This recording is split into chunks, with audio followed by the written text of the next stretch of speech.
Tonight's guest is Mick. Mick, welcome to the show. Thanks, Mick. Thanks for having me. Well, thanks for coming on. We appreciate your time. Mick, please give us a brief bio on yourself.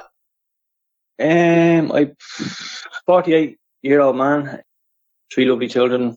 Obviously, I'm Irish. You can understand by my accent. Motorcycle freak, and I work in construction, and I'm happily married, I suppose. That's about it. Well, that's great. Yeah, sounds like you've carved out a great life for yourself. And due to something I heard you say in your bio, I've got to ask you, who makes the best bike, Mick? It has to be the Japanese. It has to be Honda. Honda. People say the most expensive ones you're going to go for are the Italian ones, but for reliability and practicality, it has to be the Japanese. So you're a Honda man. What's your dream bike if money wasn't an issue? BMW HP4 race model. It's 62,000 euros, which is probably about, $50,000. It's basically a MotoGP bike with a registration plate on it. It's built for the tracks, but you can use it on the roads. And there's a limited edition on them. There's only 100 of them made or 1,000 of them made or something. You have to be picked by actual BMW to actually buy one. You can't just go and buy one. You have to actually be picked by them to buy one. So I can't see it happening to me anytime soon. Well, maybe not, but it sure would be nice, wouldn't it? Yeah, of course it would be. We all need dreams. Except that price tag. That's pretty ugly, but that's the only ugly thing about that bike. Yeah. Yeah, no doubt. Mick, you flew to Slovakia in 2004 for a wedding and wound up having a Dogman encounter there. For the listeners who don't know anything about Slovakia, what can you tell us about it? It used to be part of Czechoslovakia. The old part was part of the USSR before all the breakaway countries happened in the early 90s. Slovakia, it's a lovely country.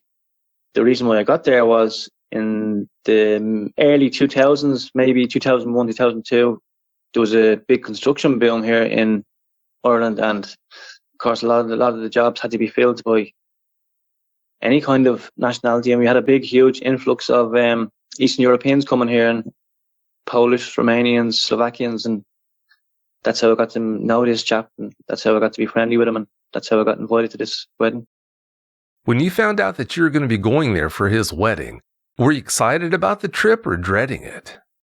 Oh no, excited, of course, because it was a weekend away with the boys, basically, and it was just a gang of work guys going. And I've been to a country I've never been to before. Like, I've travelled a lot. I've been to the States a few times. I've been to South America as well, as part from North, and I've always liked travelling. And it was a country I actually Googled a lot about it before I went, and it looked lovely. It looked really, really nice. And of course, it's a break away from the family, a break away with the boys, and it was a wedding as well. It was a happy occasion. So yeah, I was looking well forward to it. It didn't turn out that way though. Yeah, unfortunately it didn't. What part of Slovakia did your encounter happen in? It was out about 100 kilometers west of a town called Košice. Košice wouldn't be a city, but it wouldn't be a village. It'd be a big town.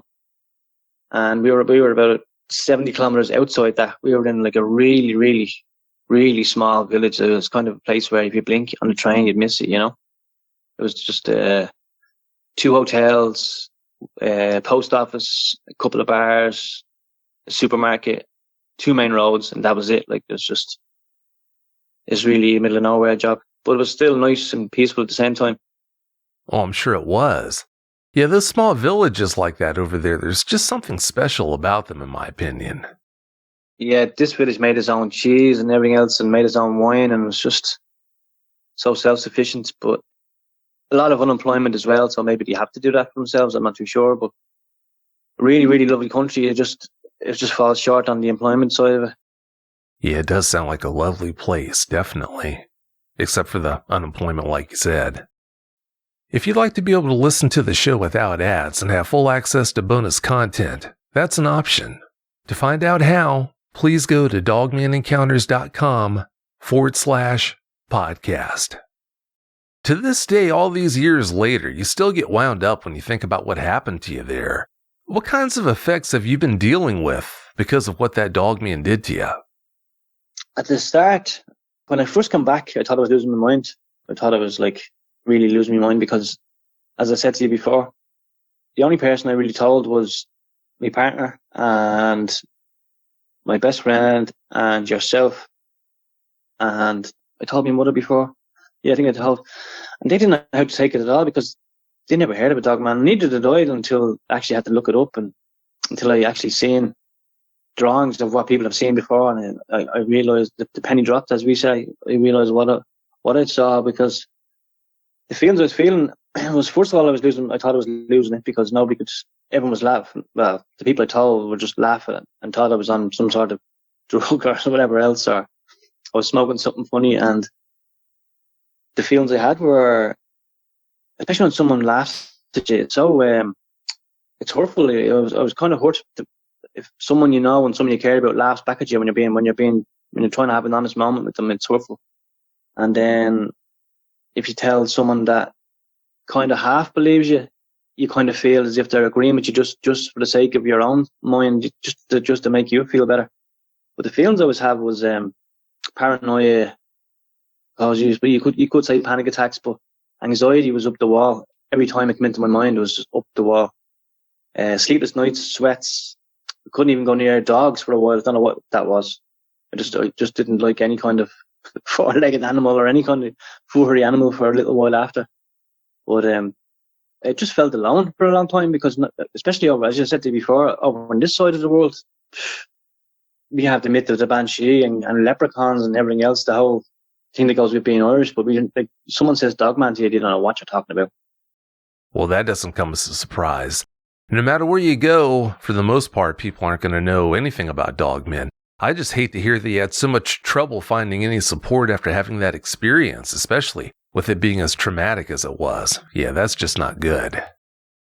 That's when I reached out to you back in, I think it was 2015, when I actually first contacted you, because I was following your podcast, and it's just these people and this chap, because I listened to a lot of encounters, and every one of them rang through and hit home with me. So, and it was like kind of therapy every Friday listening to it, or every Saturday. And that's when I decided to contact you, because I knew it wasn't just some podcasts, or let's be honest, back in the day, some podcasts were a joke, and the ones that I listen to now and your podcast are doing good and they're helping people. That's what I contacted you. I'm so glad you did. And believe it or not, I still remember that conversation we had back in 2015 about your encounter. There's just something about how creepy that encounter was due to where it happened in that ancient forest. Something about how the Dogman behaved, what it did to you.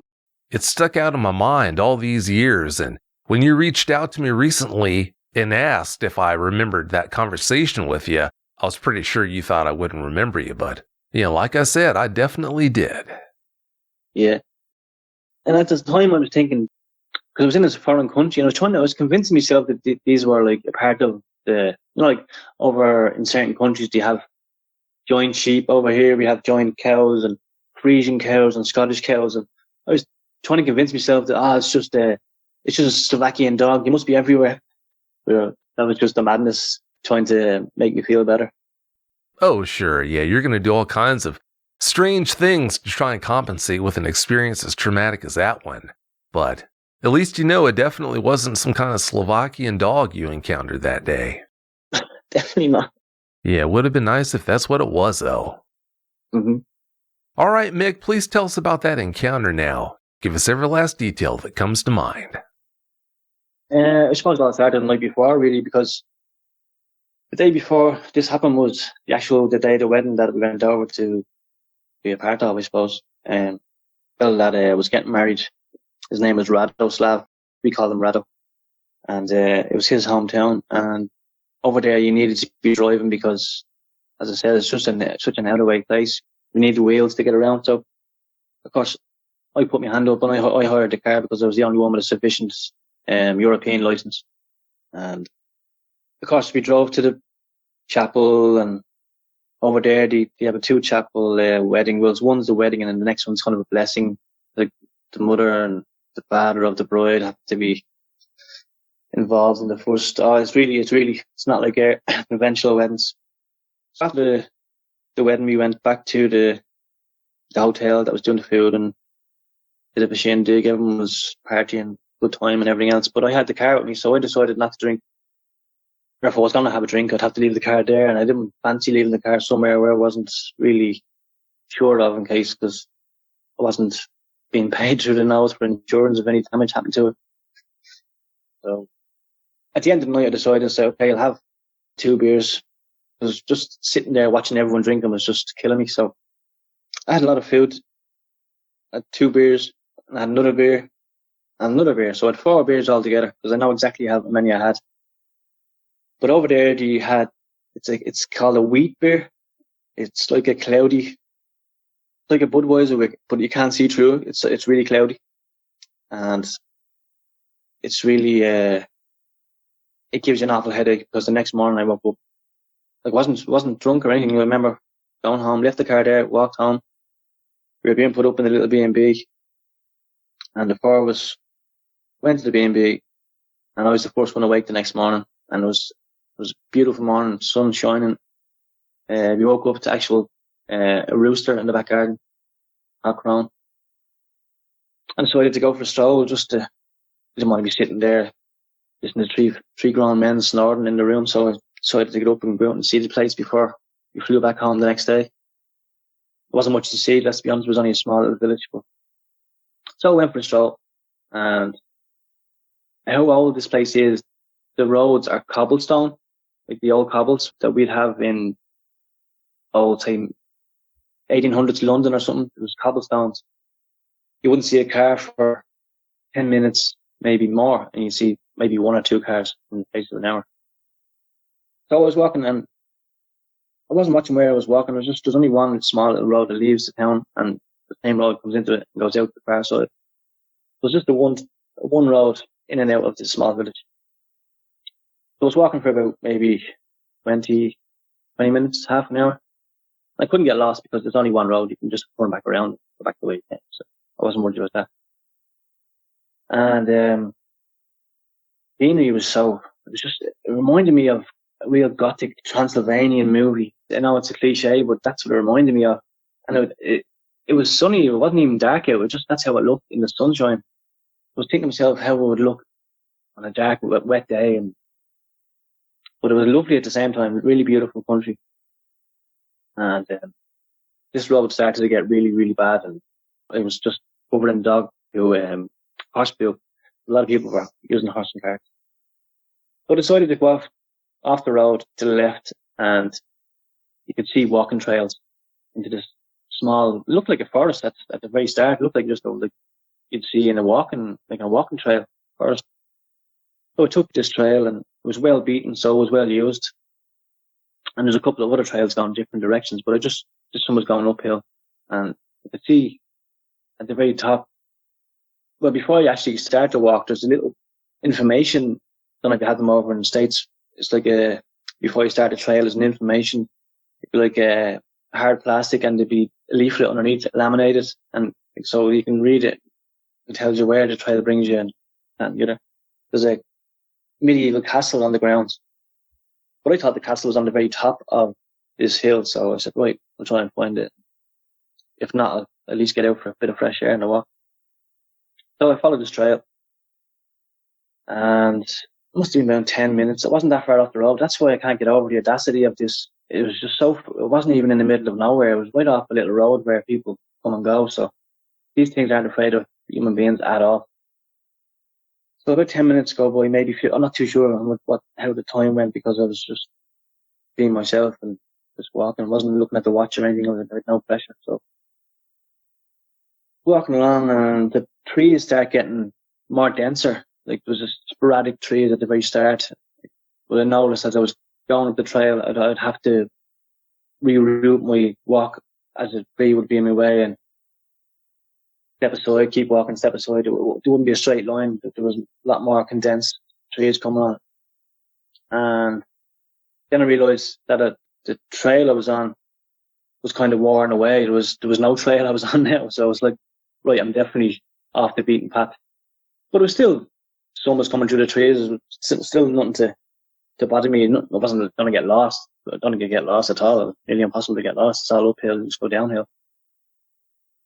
And then in my peripheral vision, this is where I start. I might start losing my breath a little bit. This is where I start coming back.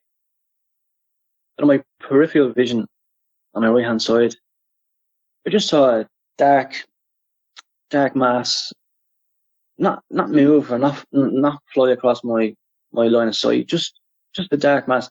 But I looked over and it was just a large tree, just a really, really, really large tree, but it was really, really dark.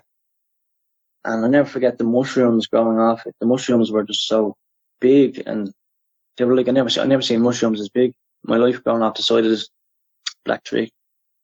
But there was a bush coming off the side. It was like, what I think you call it in the States, a thicket. Is that what you call it? A thicket. It was like a bush coming off the tree as well. Like there was a tree and a bush about maybe 15 feet, 16 feet.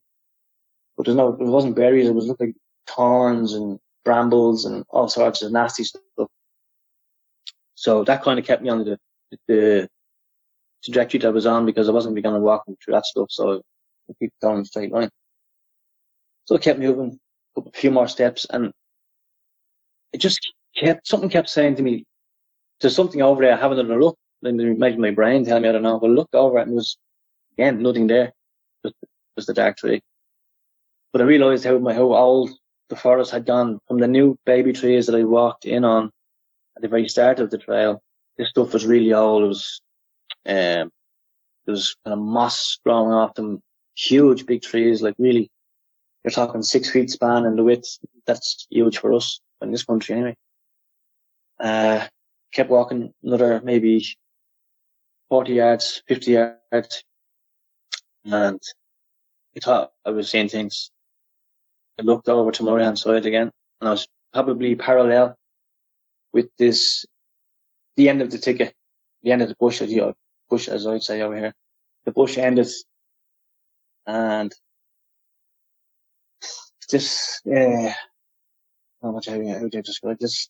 Head was just peeking around the side of a tree, and I looked once, and I looked back down again, and I looked again, and I wasn't there. I said to myself, am I seeing things, or that just really happened?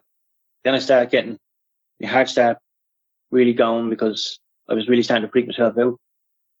And I said, no, you're just in an alien place. You don't know where you are. You don't know the name of the place. It's all just grand. It's just your mind playing tricks.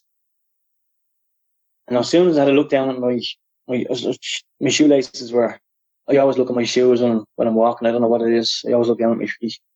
I never look ahead. I never look up. I always look down at my feet where I'm putting my feet. And this place was so old. The roots were coming up through the ground and going back down into the ground. So that's one reason I was watching where I was going. No sooner I looked up again and I looked over, and it was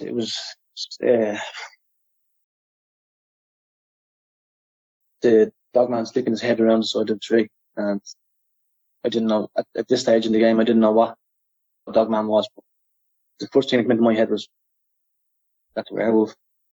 If you look at the TV perceptions of werewolves, that's what I was seeing. It had, at first, it just stuck his head around the tree, and it had this look of disdain, where I shouldn't be here, or as if I'm walking in on something I shouldn't see. That's the feeling I got. And it moved in a flash that it was so super. And I'm not going to use this word, but I know I shouldn't really use it. It's so supernatural how fast it can move, because it moved from the tree or the bush, the tree that was standing behind, to the tree in front of me without me even seeing its body. It was like a flash, and it was right in front of me. I can't tell you what that body looked like until it got to the tree in front of me. That's how fast it moved. And that's when it showed more of itself to me, and I just couldn't believe what I was seeing. It was, the ears were like, it was like none of these fighting dogs. I don't know what are they, pit bulls or mastiffs? I'm not too sure, but it had the ears. Do you ever see when they're cropped? When you put their ears, they were like that. They were sticking up really as if they didn't need any kind of you see some dogs when they raise their ears and then they lower their ears. This thing had his ears up all the time as if they were on stencils. They didn't need any muscles to stick them up. And then he had these other things coming through their ears. It was like little tufts, like a little 3-leaf clover tuft of hair extending off them, and it had a face like, I'm not going to say like an Alsatian. I had a snout like an Alsatian, but it was much, or a muzzle, as they say, but it was much shorter and stumpier, maybe like a hyena. But its head was massive. It was the size of, it must be the size of my coffee table here. The head and the width, it was about maybe 3 feet. Maybe 3 feet, 2 feet, maybe. Like a giant beach ball head, but it wasn't circular. It was triangular in shape. The snout had grey or silver, short hairs going from the nose back to the cheeks, where the cheeks would be, here, in the Holcomb cheeks. But it would change colour from grey into a brownish black. It had eyes that were like an emerald kind of sky blue. In the sky blue kind of, but they weren't all blue. It had a real black piercing pupil. It had like a rump at the back of its head that was like a giant bit, as if it had a hoodie on, but it had the hoodie tucked in at the back of its neck. It was like a huge big muscle at the back of its head. And then it totally showed me its whole self. It took one step out and looked at me as if, and when he stepped out and I looked at him from the waist up, because I didn't want to take my eyes off the actual parts that were moving, as in his head. He gave me this kind of look as if it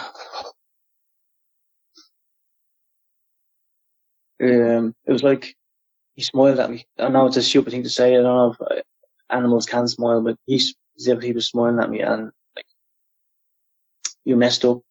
That's the feeling I got. Messed up. Now I have to show you. I have to teach you a lesson. That was that kind of look he gave me. Really, really sinister. And the black pupils looking through me. But the worst was the width of his shoulders. It looked as if it was someone had drawn him on a piece of paper. It was comical how big he was, but he wasn't overwhelmingly. Sorry, I'm getting a bit. I'm starting to stammer a bit because I stammer when I get nervous. He wasn't overwhelmingly big as in height. He must have been 6'6", maybe pushing 7 feet. He wouldn't be huge, but the shoulders were just unbelievable. They looked as if someone had just drawn them on. They looked comical. I don't know how this guy moved around, or if you call him a guy, whatever he is. How he got through doorways. That's how wide he was. He'd get trapped going through a door. But he tapered down so quickly into his waist. His waist must have been, he was thinner than my waist. Yeah, he'd probably be thinner than my waist. He'd taper down from 3.5 feet wide at the top, straight down into maybe 2-4 inch waist. It was crazy how he looked. But he had a 12-pack muscles in his stomach. But uniform hair, maybe 1.5, 2 inches, black, coming in from his ribs, coming in at an angle and meeting in the middle of his chest, like you see some men, and going down in a uniform line into where we have our belly button. Well, he didn't have a belly button. I didn't see any belly button. Like, he was just covered in uniformed hair to this belly button area. And he was a male. 100% he was a male because he was all there to show. But his hands and his arms were just, they were built for visceral tearing, and you could see how his hands were ready. They were just killing machines. It would make Freddy Krueger look like a beast on a Sunday. That's how this chap's hands. They were like giant raccoon hands, but they had these massive black, filthy, gone off yellow nails, claws. Yeah, more like claws at the ends of them. But they were just all broken and chipped. But they were like, you could see that they were taking off a lot of damage to them, and they're still able to do the business. He was just standing there, and this smile he gave me was just, and the teeth were like, it was so white and sharp. It looked as if somebody had. I thought someone must have filed down his teeth in a some sort of workroom, like an engineer filed his teeth and had them all picture perfect. And they were so white, they looked silver to me. They looked as if they were silver. This is all in the space of, I don't know how many seconds I saw him for, but that part was bad enough. But when he had one arm around the tree, leaning out and showing me his left on the right hand side of me. He was showing me his left. Then when he totally came out and stood by the tree, that's when I just lost it. That's when I remember looking up. I said, how's he gone so big in my own head? But I didn't realise that I'd fallen down on my backside in front of him. I don't know how it must have been when he stood out. I stepped back, ended up on my rear end, and that's when he put his so-called foot. I'd call it a dog's foot. It was like a man's foot, but it was elongated. The nearest thing I see is this another cliche. The nearest thing I saw to it that resembles to it was the transformation on the 80s movie American Werewolf in London. If you see his foot when he's changing in that girl's house when he was staying overnight, that is what he had for feet. But it looked as if only the front part of his foot actually hit the ground. He stood on his toes and maybe a couple of pads, and then the rest of his foot was elevated. But it wasn't, it was just hovering above the ground, maybe on 3 or 4 inches above. And maybe 2-inch claws. I only saw 4 digits on his foot. I only saw this foot up close because the reason why I remember it is when this is the part that I had trouble dealing with is he put his foot on top of my foot. Well, his toe was touching my toe more or less. He was looming over me, standing over me with those dog legs. It wasn't men's legs. It was the hocks, as we call them over here. He had dog hocks, the reverse dog, and I said, how is this even real? How is this even happen? I thought it was in a dream so I thought this is it. I'm dead, man. He's going to do what he does because going by looks them claws. He's been doing it already. He loomed over me and I don't know what he was doing, but he looked to me as if he was smiling. Dogs don't smile. This looked to me as if it was more dog than man, more animal than man, because the only thing that really was man about it was his torso, his build. He was standing on two feet, two feet, yeah, two very heavy clawed feet, and he was looming over me, and he must have been about 4.5 feet away from me body wise, but his foot was out forward as if to pin my foot to where it was, or maybe to stop me from trying to get it. But he never had room to go, but don't even looking, he was just jellified dog. Yeah. My heart started racing so much I couldn't catch a breath. It was like reliving the whole thing again. But and this is only 15 minutes away from a road. So this is not in the middle of nowhere. It's in the middle of nowhere, but there's still civilization. There's still a lot going on around the area. Just how brazen these things are, and it's only recently that I've learned that. I thought mine was just a one-off, but yeah, he was looming over me, and I thought this is where I died. And I was kind of saying to myself, look, I don't care if I don't mind if I don't feel anything. I just don't want to be torn to pieces and be able to feel every blow or rip or whatever. And he looked down on me because I was looking up. He looked down on me as if he was enjoying it, as if he was getting pleasure from what he was doing to me. And I was saying to myself, how is this even? No one's going to know this is real. I'll never be found. No one's going to put together that this animal came out of nowhere and took me or killed me, or they're just going to find me in pieces all over this forest. That's the one thing I thought of, was my family, and how am I going to get back from this country in pieces? And it's just strange things flash through your head when these situations. And I remember closing my eyes, and he looked as if he was gearing up to have a swing, to let one rip, let one fly, as we say, let one fly. As in, give me a bang of his hand with all these claws in it.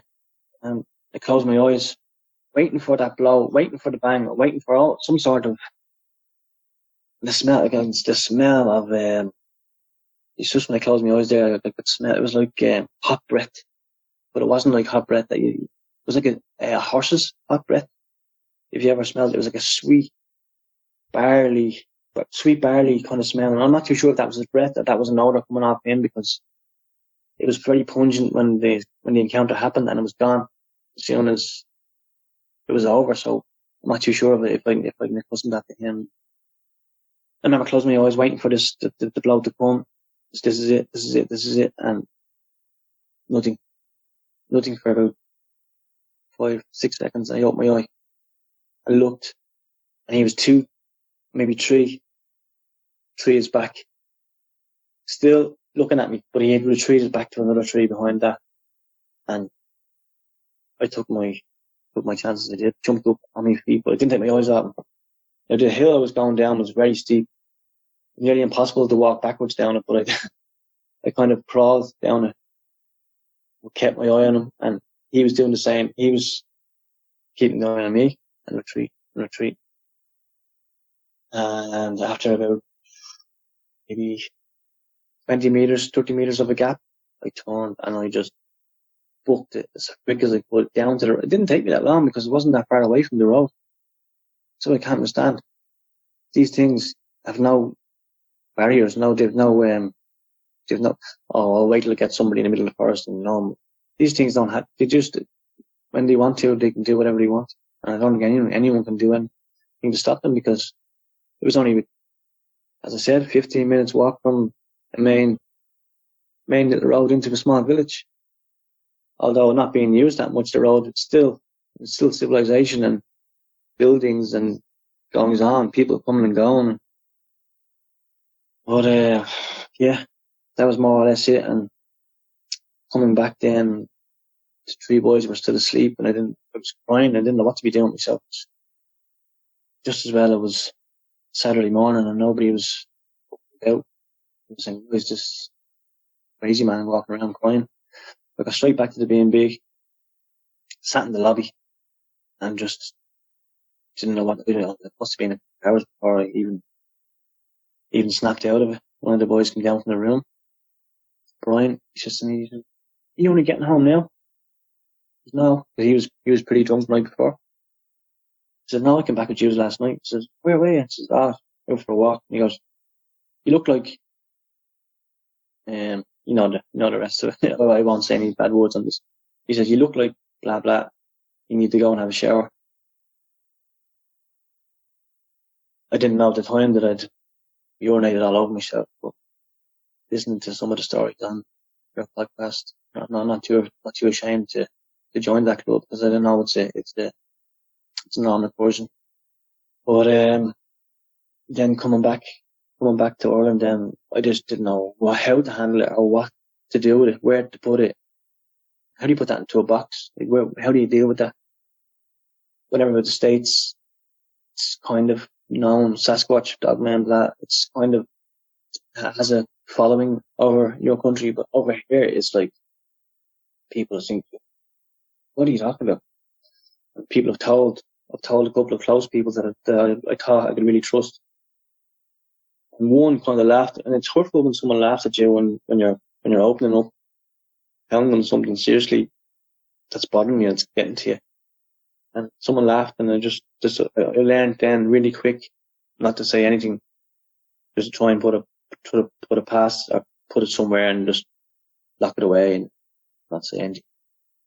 But that doesn't work, as I said. We've been talking to Mick back in 2015, once or twice since then. And this is the only time where I could really get it together just to give a full recount of what happened, because the first time I tried to tell him, I couldn't get halfway through it. And he's so good in the healing process to thank him for. But it's an ongoing thing. It's no way, it's not as if I can have a group over here in Ireland where we can get together once a week and talk about our encounters, because nobody in this country has anything like that. We don't have anything like that. I don't think we have any people close by or people I can WhatsApp or text or give a quick ring to and talk to about it, because they just simply don't exist. So that's about it, more or less. After you made it back to the B&B after having such a traumatic experience, was there any time from the moment you set foot in that B&B until the time you set foot on Ireland that you allowed yourself to be alone? I was alone, and I suppose if you can count it being alone, I was alone in the reception of the B&B, because there was a girl that works on the help desk. She comes and goes, but there's a room off that, and that's where I went, because I was a mess. Like as I said, I urinated on myself, and I'm sure my face was you know when you cry and you're wiping your hands were dirty from falling in the forest as well. So I'm sure I was a sight to look at. But I was alone for the first. Straight away afterwards, I was alone for about 2 hours. Wow, that had to be difficult. Yeah, maybe that was the worst thing. But I didn't want to go up and wake the chaps up and tell them straight away, because I was still dealing with it in my head. I was trying to compute what had just happened. So how could I tell somebody else what had just happened when I didn't realise what had happened to myself? Oh, sure, yeah, you were just trying to put the pieces together. If you've had a Dogman encounter and would like to speak with me about it, whether in private or on the show, please go to dogmanencounters.com and submit a report. If you've had a Bigfoot sighting and would like to be a guest on one of my 2 Bigfoot shows, please go to mybigfootsighting.com and let me know. When you finally told your mother about that experience, how did she respond? Oh, my mother. She's real Irish. She's a real Irish mother. If I told her black was white, she'd believe me. She doesn't know idea what a cryptid is, or let's face it, the most famous cryptid is Bigfoot or whatever. That's probably the longest history of more people talk about it. But she wouldn't even know what Bigfoot is. She's so she doesn't go on any sort of social media. She doesn't know how to even send an email. She's really, really old school. She doesn't even have a mobile phone. She still has a house phone. So that's what I love about her, but she said to me, listen, if it happened to you and that's what you say happened, that's what happens. She believes me. It's just somebody else in my family I told, they didn't believe me, and that's what hurts. You've got a great mother. I'm impressed. Yeah. That's great. Yeah, you know, Irish mammies, they're famous for their loving their sons. I'm the only boy as well, the rest are all girls, and I'm the youngest. But I told my mother-in-law, because I'd be very close to her as well. I'd be always jealous from day one. When I first met her daughter, it was 25 years together nearly now. So she's like a second mammy, and she just laughed, and like she was laughing, and she was waiting for me to laugh with her. And I had a straight face and says, "What are you laughing at?" And she thought it was a joke. She says, "It's no joke. I'm telling you something that's between me and you and nobody else. I'm telling you something that's really keeping me down and really happened, and I'm struggling to deal with it. And I'm trying to share it with you, trying to obviously say, problem shares, a problem half." That's what I thought, but no, she just laughs. No such thing exists. So how do you explain what I saw? Your mind's playing tricks on you. Okay, your mind's playing tricks on me. But some people are so ignorant, you don't want to, if you told them their hair was on fire, you'd still say that, there's no fire in this room. You know, some people are just ignorant. You're right. Yeah, that's a her problem, not a you problem. I'm just so sorry to hear that she responded that way. Yeah, see, as I said, there's not many people you can tell. There's no, well, I suppose there is now, because there's plenty of people in the Dogman Encounters family. Is you can just leave a message, and there's huge support there, and that's one thing I never even thought of. But at that time, I was looking for someone tangible a real person that I could sit down and talk to listen and just to not judge, not say yeah, not say no, that they believe me, just to listen. But anyone I told, bar my own mother, just had a giggle. Just had a giggle, couldn't believe what I was telling them. So that's when I learned quick, smart, don't tell nobody. Put this in a box, put it somewhere in your mind and forget about it. The more people you tell, the more people think you're a nut job or you're out in that field picking matching mushrooms or whatever. But yeah, that's where I learned just to bottle it up and say nothing. And then after a few years, I realized it was doing more harm than good doing that. So that's when I first contacted you. It really is a shame you have to worry about concerns like that when you have such a traumatic experience. It would be so nice if you had all these people you could reach out to for help, but unfortunately, as you found out, that's just not the case when you have a Dogman encounter. While you were walking through the forest before you saw that Dogman, did you ever see any deer or other large animals? No, there was absolutely nothing. Believe it or not, it was so quiet. I never realised how quiet it was, but no, the only thing I saw was really, really, really rampant, huge big mushrooms growing out of the trees. Just old fungi everywhere. No other living thing, no other. There was a few birds, but I think there was a couple of ravens and they were squawking like mad, but there was no deer. There was cattle in the sheep. There was cattle in the fields opposite the forest. There was cattle there, all right, but in the forest itself or in the adjoining fields, there was no deer, nothing. Yeah, wouldn't be surprised if he had worked his way through all the deer and other animals like that there, unfortunately. Yeah. How far do you think you were from the trail where you saw that Dogman, Mick? Not too far at all, no, because I realised I wasn't on the trail when I started getting to the old growth timber, and that's when I first noticed the mushrooms everywhere. And look, God. And I was having to go off. I was walking in the straight line. I had to go off the straight line to go around trees and stuff like that. And I was saying, I looked down and I noticed because the trail was like a hard packed shale, and it was hard packed down maybe 3 foot wide, and it was hard packed so you could easy to walk on. And that's when I realised that I was just off the trail. I'd say it was about maybe 200 yards off the trail. Not too far. Yeah, not far at all then. No, not too far at all. And then if I had to walk back to the trail, it would have been maybe a mile back to the road. Did you have any trouble finding your way back? No, as I said, it was all downhill. And the reason why I knew I'd have no problem getting back is at the very start, the trees were not dense at all. Not dense. And the trees at the very start were newer trees. It looked to me as if the area that where the trail started, something was maybe earmarked for being built there, because it looked as if it was maybe dug out with a couple of big machines. Maybe 40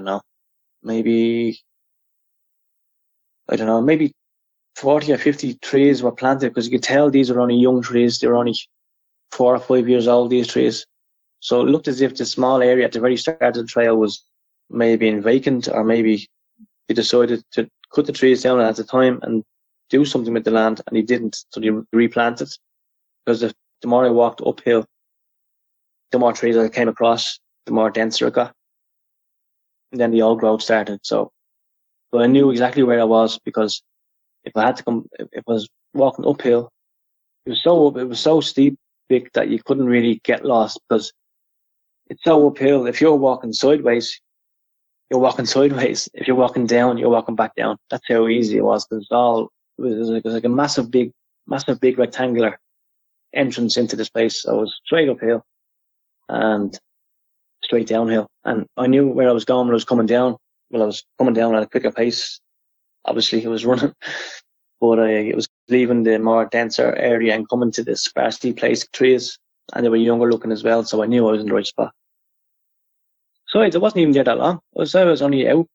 I would say I left the B&B 7:30 a.m. maybe. It was around 7:30, yeah, and I was back in all by 9:15. So I wasn't gone long. Yeah, it sounds like you weren't. Yeah.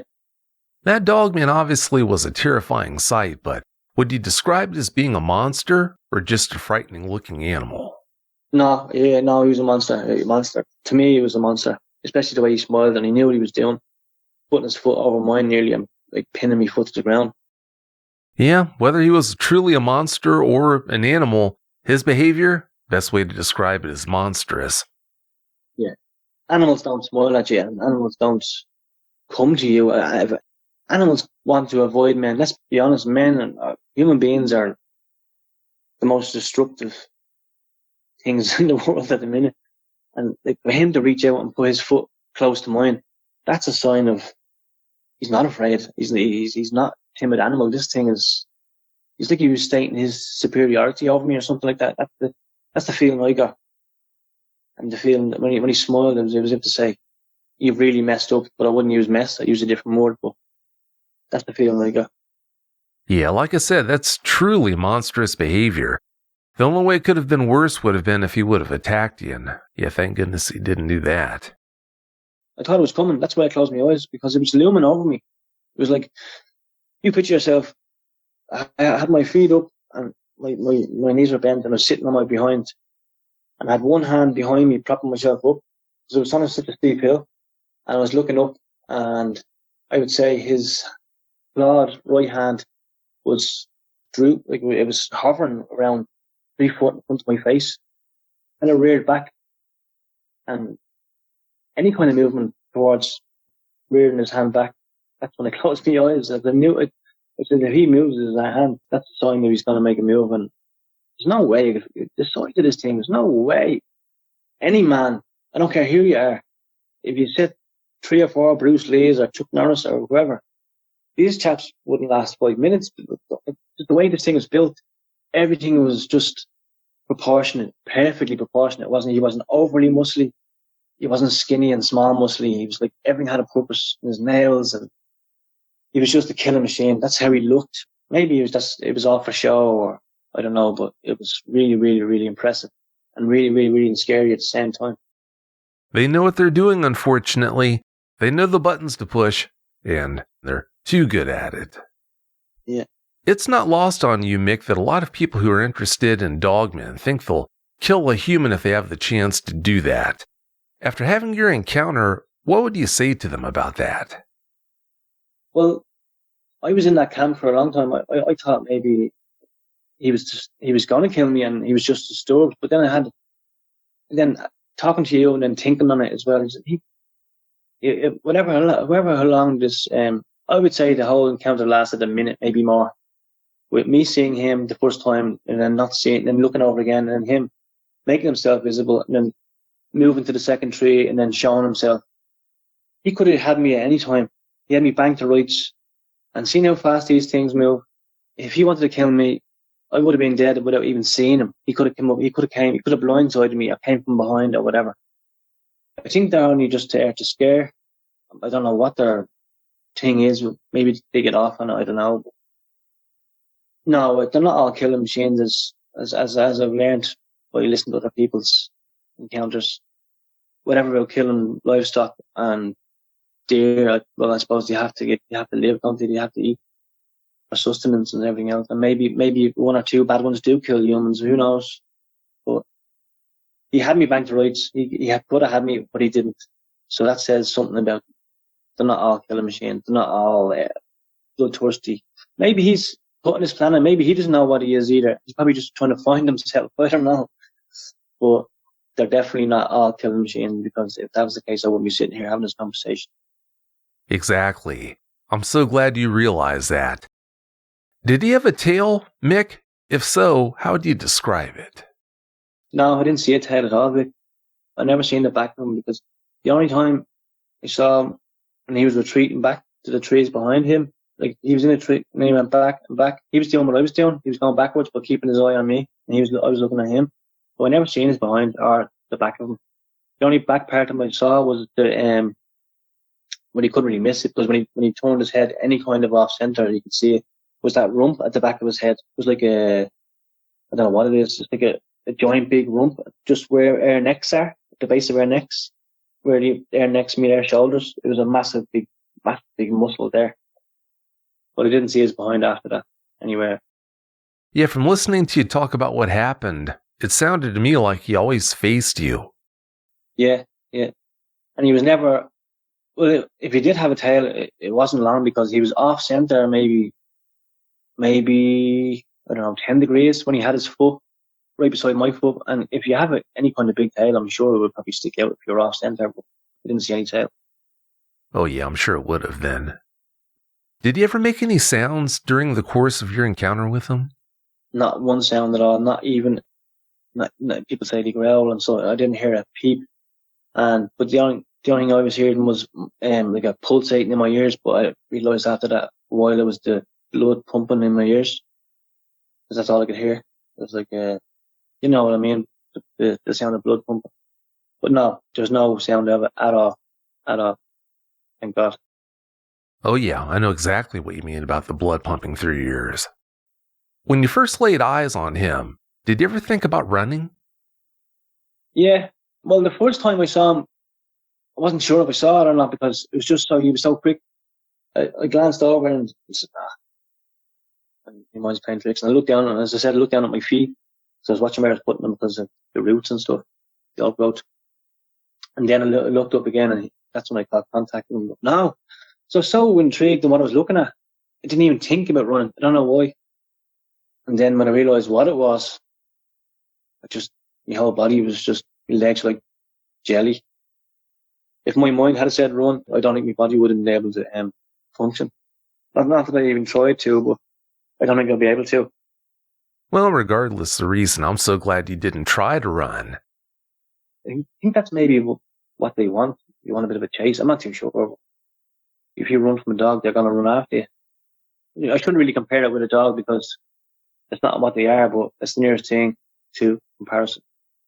Well, when you consider some of the things they do have some dog-like tendencies, but if you would have run to get that much more of a rise out of you, I'm pretty sure he would have chased you, like you said. Yeah, just for the pleasure of chasing, yeah, he probably would have put more of a rise out of me, yeah. Yeah, I'm sure he would. Yeah. Are you glad your encounter happened so far from home, or would have been easier to deal with if it would have happened closer to where you live? Absolutely, I'm delighted it happened somewhere else because I can put it away in a box saying that happened over there. It's not going to happen over here. That's exactly one of the best things about it, is that it didn't happen on my front doorstep or my favorite place to walk with my children or the place where I go camping with my son. It didn't happen there. It happened in a foreign country way, way over there in Eastern Europe. So I'll put it in a box and leave it over there. I know it's a bad thing to say, but that helped me a lot, saying that it wasn't going to happen here. But No, don't feel bad about that. I mean, if it's a positive that it happened so far away, we'll take any good news we can get. exactly. Yeah, definitely. You had a strong Catholic upbringing, Mick. Do you think that's helped you deal with that experience? Well, I prayed an awful lot afterwards. I thought it was something that I'd done. I was being, it happened because of something that I'd done. But it's just the way we were brought up as Catholics, especially in Ireland. Yeah, it helped an awful lot because reading the Bible as well, like, it helped an awful lot because there's always going to be good, there's always going to be bad, blah, blah, blah. But yeah, praying helped me a lot. It never took it away, but it made, it eased it a little bit, if you understand what I'm saying. It took a small bit of anxiety away. Oh, good. Yeah, I'm glad it did help then. Yeah. Well, it's about time for us to get out of here, Mick, but before we do you have any closing comments you'd like to share? I'd just like to thank you, first of all, because ever since I got in touch with you the first time, even the second time, and the third time, it's been a great help because I've kept forgetting the one thing, that if he wanted me, I was gone. So he wasn't out to get me. He wasn't specifically looking for me. He was just out there doing what he does and talking to a total stranger. I think that's the mistake I made. Maybe I would have had a better outcome if I had told a total stranger rather than told someone that was close to me. If I had told someone that was totally didn't know who I was, maybe I would have got a better reception out of it, and maybe it would have made me feel a whole lot better about the whole situation, telling a total stranger than telling someone that I trusted and cared about. That's all in the past. But no, that's about it. Just share more and care more. Well, like I told you, Mick, it's bad enough you had to experience that encounter, but when you got back home and you would expect that you would have gotten all the help from all these people that you shared your experience with, but unfortunately you didn't. It really is a shame that you had to deal with that as well. But thanks again so much for your time, Mick, and have a great night.